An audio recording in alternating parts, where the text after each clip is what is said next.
Craig Stewart. Welcome to another episode of the 5-Minute Data Conversations, a short dose of insight into serious data topics. And joining me from ABSA in Kenya is the Chief Data Officer, Hartnell. How are you doing, Hartnell? Thanks for joining me again. I'm doing very well. How are you? Yeah, always good. Thank you. All right. So our 5 minutes now really around MLOps. This is something that's becoming up a lot in sort of, the topic areas, conferences.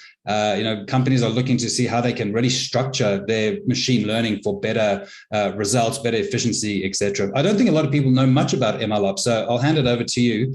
Give us a few minutes on what is MLOps and how do companies take advantage of it.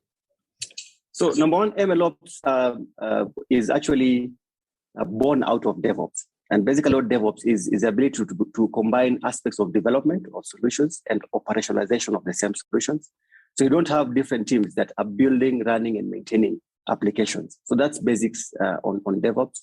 If we talk about MLOps, the history behind this is that previously people have been relying on data scientists to create machine learning solutions. But the challenge is that the kind of tools that they usually use are basically desktop tools. So most people know about Revolution R, they know about Stata, and they know about Python. And some of these tools are basically statistical tools that are enabling every data scientist to create solutions. The challenge comes when you actually want to deploy some of these solutions to production. So what usually happens is that the data scientist must rely on data engineer. So he has to do the data prep by himself. After preparing the data, you have to look for a data engineer. Data engineer has to take the data, convert it and transform it in different formats, then deploy it on a live platform that enables them to easily source out the insights out of the data science solution. And you find out that it's very many integrated steps with regards to creating a continuous, unified approach of delivering ML solutions to business.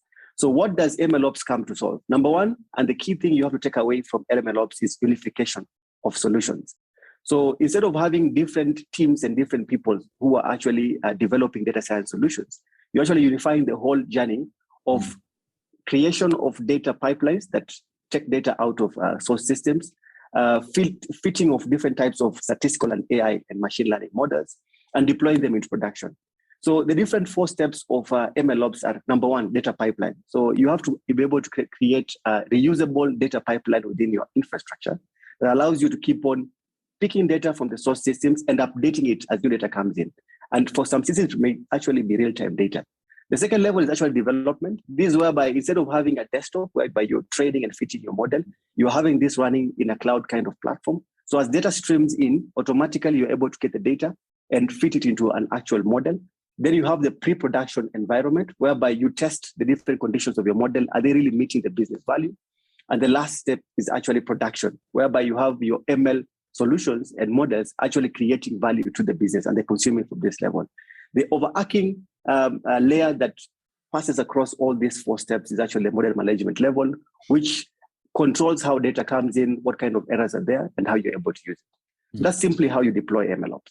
Yeah. And what sort of benefits have you seen within your own organization, putting in an MLOps framework? I can tell you continuous integration, continuous delivery, continuous training and testing. We no longer have to fit models and put them in an environment whereby I have to call data scientists all the time and asking, can you rerun this model for us? MLOps does that automatically. You just have to point it in the right warehouse whereby it's able to pick the right kind of data coming in on a day-to-day basis. Number 2, I think it's enabled us to do much more with regards to AI and machine learning. Because now most of the things are automated, then we are able to develop and fit new kinds of AI models. People are getting time within my team to train about new kinds of specialties. And you don't care about what is happening. I think the DevOps engineer is the guy who just comes in and checks if there's any breakdown in the continuous delivery of AI solutions and ML solutions. All right, perfect. And we're at the end of our 5 minutes. I hope everyone's enjoyed that bit of insight into MLOps from Hartnell. Hartnell, thanks so much for joining me again.